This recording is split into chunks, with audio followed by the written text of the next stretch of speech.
You know what's genuinely bizarre when you stop and think about it? Every single year, like clockwork on February 13th, there's this collective wave of low-grade panic that washes over millions of people who suddenly have this dawning realization that they completely forgot to orchestrate something magnificent for the following day. And I'm not describing a mild, casual moment of, oops, I should probably swing by the grocery store and pick up some flowers on my way home from work. No, no, no. I'm talking about a full-blown flash of existential terror. The kind of panic where your stomach drops and your palms get sweaty and you feel like you've just remembered that you left the gas stove burning 3 years ago and now, right at this very moment, your entire romantic relationship is about to explode into flames and disintegrate into ashes because you didn't manage to secure a reservation at that impossibly trendy French restaurant with a name you can't pronounce without sounding like you're gargling marbles. But here's what absolutely nobody ever talks about. What gets completely buried under all the marketing campaigns and flower advertisements and chocolate commercials? The people who consistently have the healthiest, most fulfilling, longest-lasting romantic relationships? They're usually not the ones lying awake at night stressed out about Valentine's Day. They're not the ones scrambling at the last minute or maxing out credit cards or feeling like their worth as a partner hinges entirely on what happens during one 24-hour period in the middle of February. Now, before you jump to conclusions and decide I'm just some bitter, cynical person who fundamentally hates love and romance and everything beautiful in the world, let me be absolutely crystal clear about what I'm actually saying here. I am not suggesting that romance is dead. I am not arguing that you shouldn't do thoughtful, kind, generous things for your partner. I am not advocating for everyone to become cold, emotionless robots who never celebrate anything ever. What I'm really trying to communicate, is that the psychology behind why our culture makes such an enormously massive, outsized deal out of this one specific arbitrary day reveals something deeply uncomfortable, something we really don't like to examine, about how we collectively think about romantic relationships.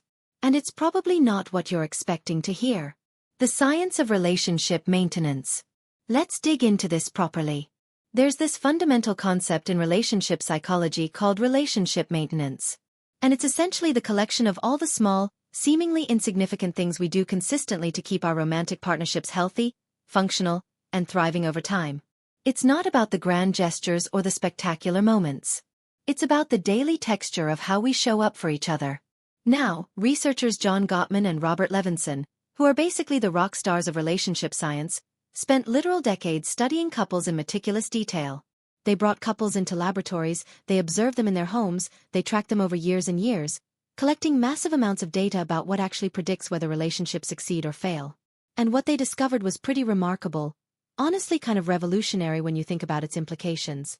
The couples who stayed together, who remained satisfied and connected and genuinely happy with each other over the long haul, weren't the ones who had these massive, sweeping, Instagram-worthy romantic gestures happening regularly.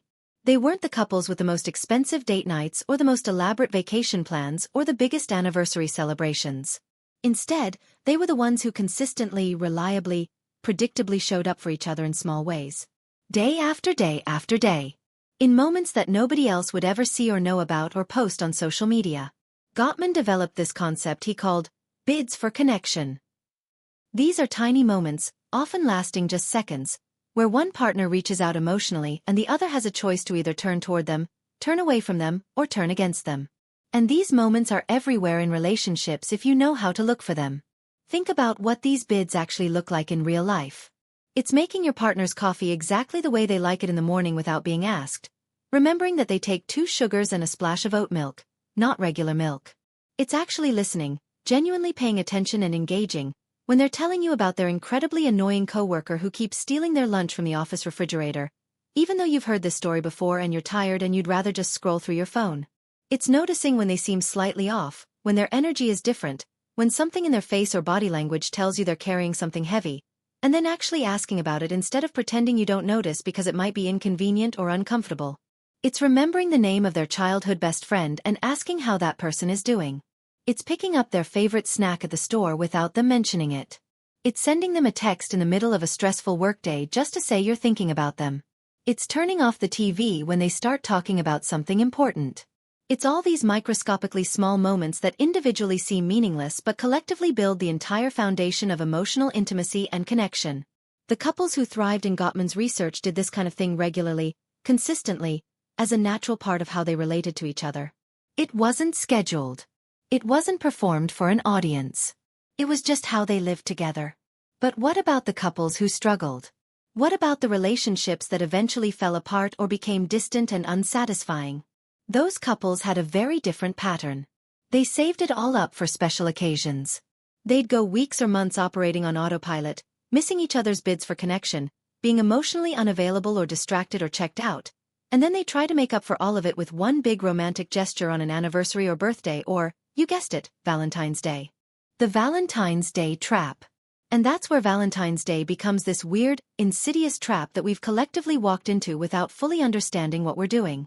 Think about what actually happens when you concentrate all of your relationship energy, all of your romantic effort, all of your emotional expression into one single day. What message does that send, implicitly, about the other 364 days of the year? You're essentially communicating, whether you intend to or not, that those other days don't matter quite as much. That those regular Tuesday afternoons and boring Saturday mornings and unremarkable Thursday evenings are somehow less important, less worthy of effort and attention and care. It's like going to the gym once a year and expecting to become physically fit and healthy. Your body doesn't work that way. You can't cram 12 months of fitness into one intense workout session. Your cardiovascular system needs consistent, regular exercise to build strength and endurance. And your relationship muscles, your emotional connection muscles, your intimacy and vulnerability muscles, they don't work any differently. They atrophy without regular use. They weaken when they're neglected for extended periods and then suddenly activated for one day. There's been fascinating research on this phenomenon, and the findings are pretty damning when you really examine them. Studies have shown that when people feel external pressure to be romantic on culturally designated dates like Valentine's Day or New Year's Eve or anniversaries that come with enormous social expectations, it actually leads to a measurable decline in relationship satisfaction.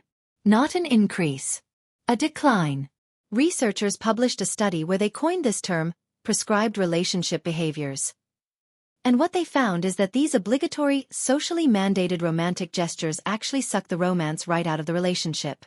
Because when something becomes an obligation, when it shifts from being a genuine expression of your feelings to being something you have to do or else you're a bad partner, it fundamentally loses its meaning and emotional impact. Your brain is incredibly sophisticated at detecting authenticity versus performance. There's this subtle but crucial difference between thinking, I'm doing this because I genuinely feel moved to express my love for this person, versus, I'm doing this because it's February 14th and society says I have to or everyone will judge me and my partner will be disappointed and I'll be a failure. And that difference, even if you're not consciously aware of it, affects how the gesture is received and experienced. Think about that for a second. Really let it sink in. The very act of making Valentine's Day this enormous, pressure-filled, high-stakes event where everything has to be perfect and expensive and impressive might actually be actively undermining the thing it's supposedly designed to celebrate. We're destroying romance in the name of being romantic. We're creating relationship stress in the name of relationship celebration. It's completely backwards. Symbolic gestures and insecurity. But there's even more happening here psychologically, and it gets more uncomfortable the deeper we dig. When we fixate on Valentine's Day as this ultimate test of love, as this definitive proof of whether our relationship is real and solid and worthy, we're unconsciously buying into what psychologists call symbolic self-completion theory. Here's how this works in practice. When we feel insecure or uncertain about something, particularly something important to our identity or self-concept, like whether we're good partners or whether our relationship is genuinely solid or whether we're capable of sustaining lasting love, we try to compensate for that insecurity by engaging in highly visible symbolic behaviors that prove to ourselves and others that we're committed and capable and doing everything right. The bigger and more elaborate the gesture, the less we actually have to confront or deal with the daily reality of our relationship. It's psychological avoidance disguised as romantic effort. It's like posting a long, effusive Instagram caption about your amazing partner on their birthday, going on and on about how incredible they are and how lucky you feel, while completely ignoring them and being emotionally unavailable the rest of the year. The performance of love becomes more important than love itself. The appearance matters more than the reality.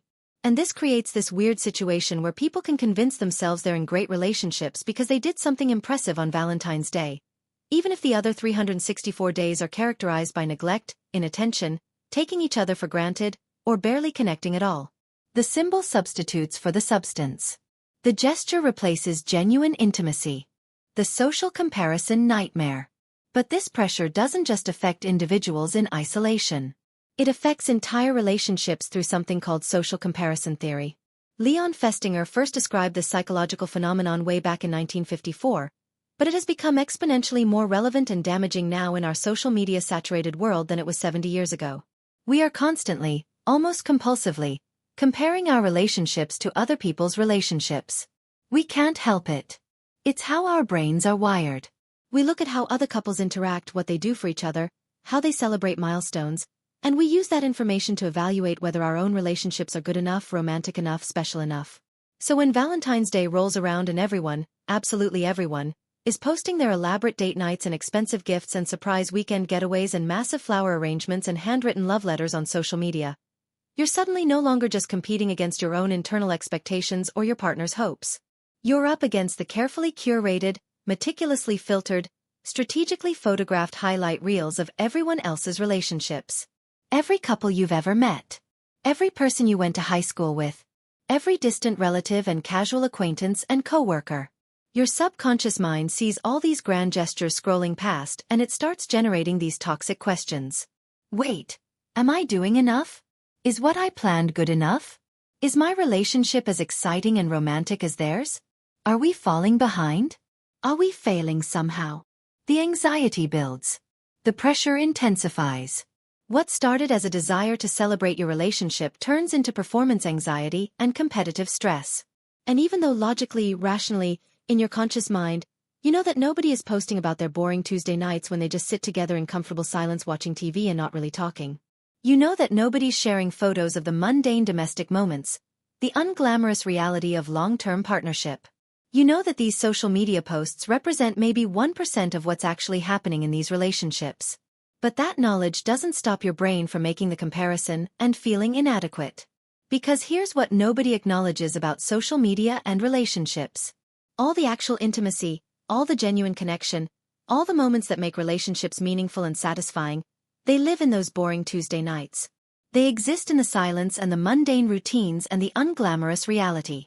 Not in the performative grand gestures designed for an audience.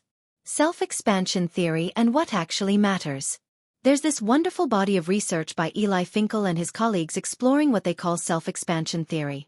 The basic idea is that couples who grow together, who regularly engage in novel experiences together, who help each other become fuller, more complex, more interesting versions of themselves, report significantly higher levels of satisfaction in their relationships over time.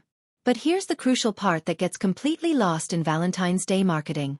Those growth experiences and novel moments don't have to be extravagant meals at Michelin-starred restaurants or expensive vacations to exotic locations or elaborate surprise proposals. They don't need to cost anything at all. What matters, what actually creates the psychological benefit, is the novelty itself and the fact that it's a genuinely shared experience. Trying something new together, whether it's attempting to make a complicated recipe you've never cooked before, taking a different route on your regular walk, learning a new skill together, playing a game you've never played, having a conversation about a topic you've never discussed, exploring a neighborhood you don't normally visit. These simple, accessible, often completely free experiences create the same psychological benefits as the expensive ones. The research is very clear on this. What matters most is the newness, the shared attention, the joint experience of navigating something unfamiliar together. Not the cost. Not the impressiveness to others. Not the Instagram worthiness. Not whether it would make a good story at parties. So when you make Valentine's Day this enormous production, when you pour all your energy and money and stress into creating one perfect, expensive, elaborate evening, you're actually completely missing the point of what creates relationship satisfaction. You're focusing entirely on the spectacle instead of the substance. It's like buying the most expensive ornate birthday cake you can possibly find instead of bothering to remember what flavor your partner actually likes. The gesture looks impressive from the outside, but it's fundamentally hollow because it's not really about them. It's about the performance. The single person's Valentine's Day experience. And we absolutely need to talk about what happens to people who are single on Valentine's Day, because that's its own uniquely painful psychological minefield that we don't acknowledge nearly enough.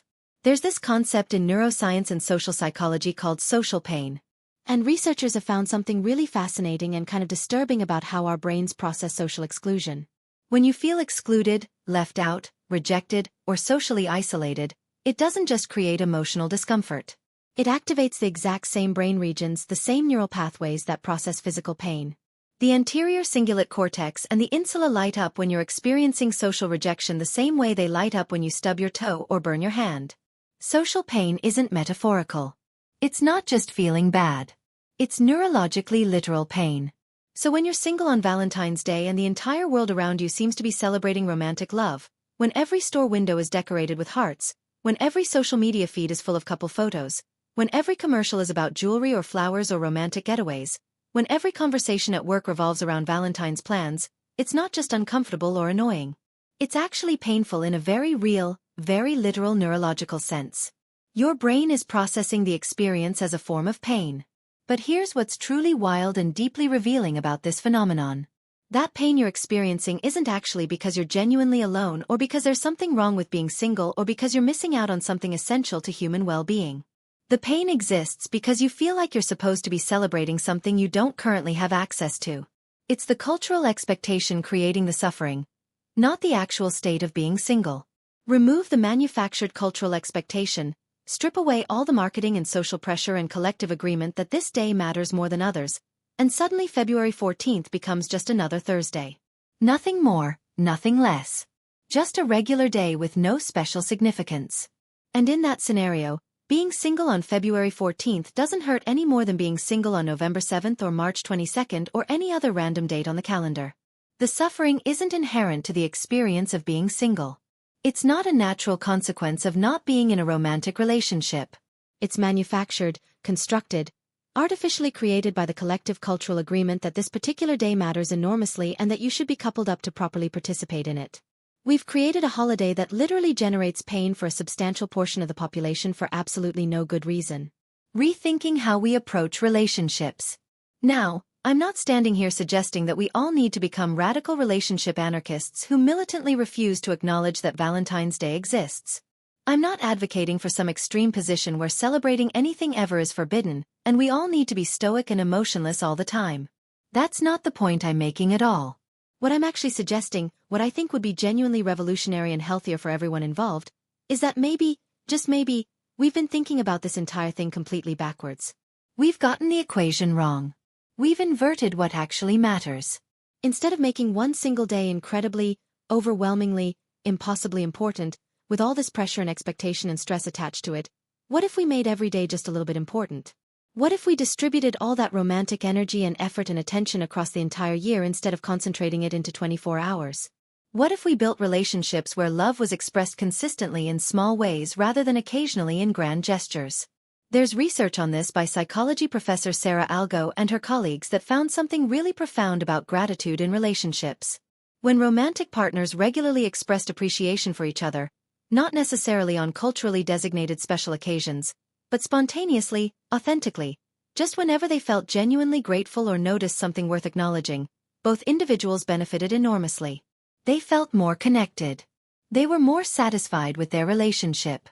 They reported higher levels of overall well-being.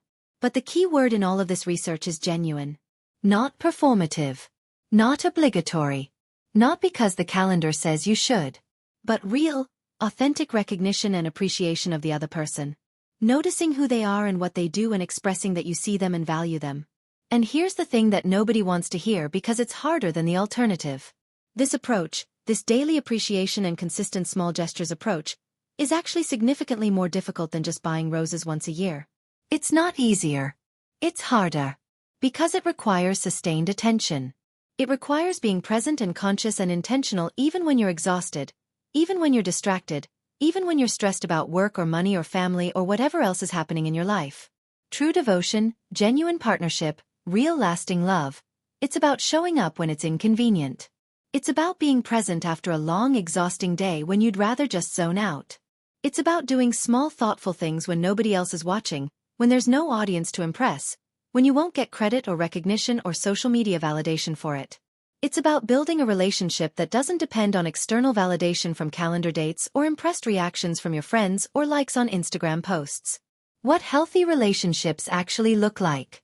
So maybe, and I'm being completely serious here, the healthiest, most genuinely loving thing you can do this Valentine's Day is to not make a huge deal out of it. Maybe have a nice dinner if that sounds enjoyable to both of you. Get some chocolate if you want chocolate. Watch a movie together. Or don't. The crucial thing is making it optional instead of obligatory. Removing the pressure. Letting it be a choice rather than an expectation.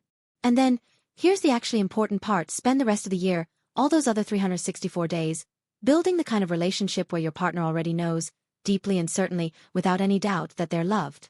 Not because you proved it on February 14th with an expensive gesture, but because you prove it constantly on random Tuesday afternoons and boring Saturday mornings and every other completely unremarkable day. Because here's the uncomfortable truth that we all need to hear. If your relationship exclusively feels special on Valentine's Day, if that's the one day a year where you feel genuinely loved and appreciated and prioritized, then your relationship isn't actually that special. It's not built on genuine ongoing intimacy and connection. It's just scheduled. It's romantic theater performed on command. And that's not the same thing as real love. Real love, sustainable love, the kind of love that lasts decades and weathers all the difficulties and boring stretches and challenges that long-term partnership inevitably involves, that love lives in the mundane. It exists in the regular patterns of daily life. It's built from 1,000 small moments of choosing each other, noticing each other, being present for each other when it would be easier not to be. Valentine's Day didn't create your love, and Valentine's Day can't sustain your love. Only you can do that through the consistent, unglamorous, unwitnessed work of being a good partner every single day. Not just when the calendar tells you to be. So this year, maybe the most romantic thing you can do is release the pressure, reject the cultural script, and focus on building something real that doesn't need a designated holiday to prove it exists. Something that lives in ordinary moments and regular days. Something that's strong enough and genuine enough that it doesn't require external validation or elaborate performances. That's what the research tells us. That's what healthy couples actually do. And that's what Valentine's Day marketing will never tell you.